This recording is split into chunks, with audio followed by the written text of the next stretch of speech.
young Earth creationists are carriers of Hep A, because every time I argue with one of them, I get nauseous. I tell you, why don't we pause for a minute? We had some people that have been on the phone for like 30 minutes. We'll see if we can't knock some of them out. And I'm sure, because I want to clear room for the young Earth creationist anti-vaxxer that I just pissed off. So we got Patrick in Nashville. You still there? Yeah, I'm here. How you doing? Good. How you doing? I'm doing all right. I had a quick question for you. I've been debating the existence of gods. Like, I've just been kind of, dotting around his own belief in God to point out the stupidity of belief in general. But he's a hardcore Catholic-raised, Jesuit-educated guy, and his father was a prominent surgeon. He used to reside over exorcisms, so he's at the same time kind of weirdly mystical about the whole possession thing, but he's a hard guy to convince.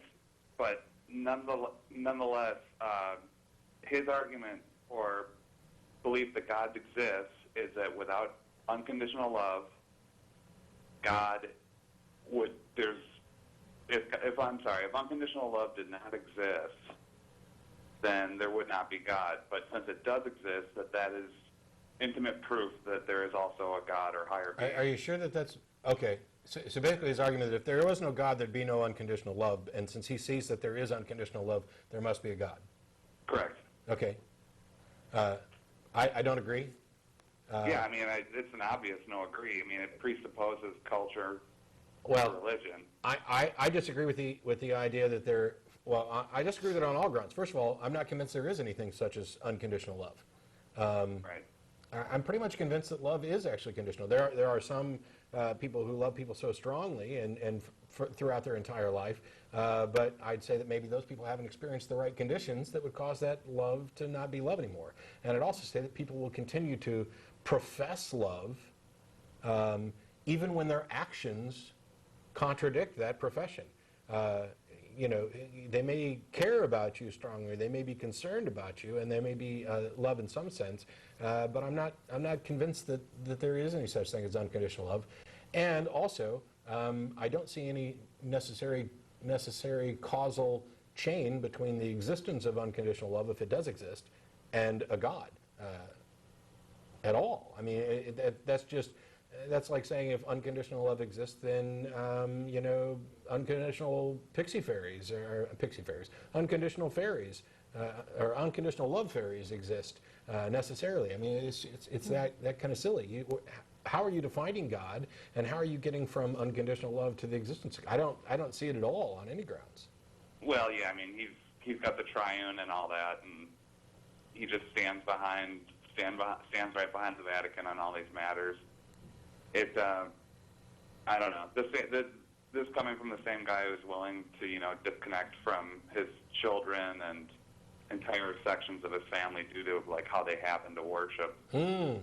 So evidently his love's conditional. Yeah, exactly. Exactly. Honestly, if he even knew I was having this conversation, he would disconnect from me. Oh. Well. And I can save him the hassle. I can save him the trouble. I can disconnect from you. So, oh no, wait, the conversation's over. Dang. Sorry. Yeah. Yeah, I mean, I don't know. I mean, what do you do when you've got this big, ridiculous, yelling cartoon who's so convinced that he's believing in something that, You realize that there are some people that you're not going to get through to. Trust me, when we have discussions with people on the show, I've had some lengthy discussions with some callers when I know, beyond almost any doubt, that there's no chance that anything that I'm going to say is going to affect them at all, is going to change their belief at all. I don't do it for their benefit. I do it for the benefit of the people out there who are on the fence, or who are confused, or who are in a similar position but are more open to reason and argument. Allowing them to hear both sides of the exchange may help them make a decision, one way or the other. I mean, I could fail miserably and strengthen somebody's faith, and that's a risk I take all the time in these discussions. But it's a risk that I not only think is worth it, it's necessary. These type of conversations have to happen. They haven't happened enough. The public dialogue and debate on these issues that are you know, even if there is no God, it's still a valuable subject worth considering and discussing, if not for the only reason that there are so many people who seem to think that this is true. Somebody's going to take this as an insult. I don't mean it as such. At some point I was probably guilty of it as well. I know there are plenty of people who defend their beliefs vehemently because they're not quite as sure as they profess. Now, I'm not saying that's the case for all of them. I don't want to paint them with all of the same brush, but also that some of them have come to adopt and change their beliefs based on their own preferences. You know, there are some, let's say, Baptists who like to have a drink who decided, hey, I can be a Catholic and drink, so I'm going to become a Catholic. And that's not the case for all the people who do make that transition, but it happens. And we talked about this briefly on nonprofits.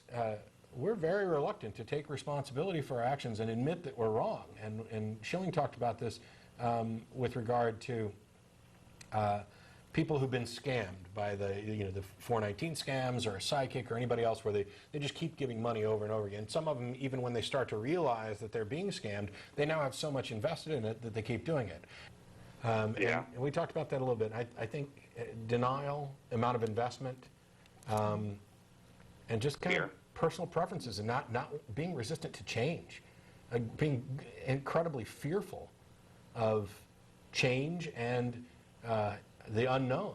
What happens when I stop believing in God? Yeah, right. I think deists, for example, who email me, the God of deism is, in my opinion, like Linus's blanket. It's a comfort thing that they're dragging around with them. And I'm sure that now I've insulted deists as well.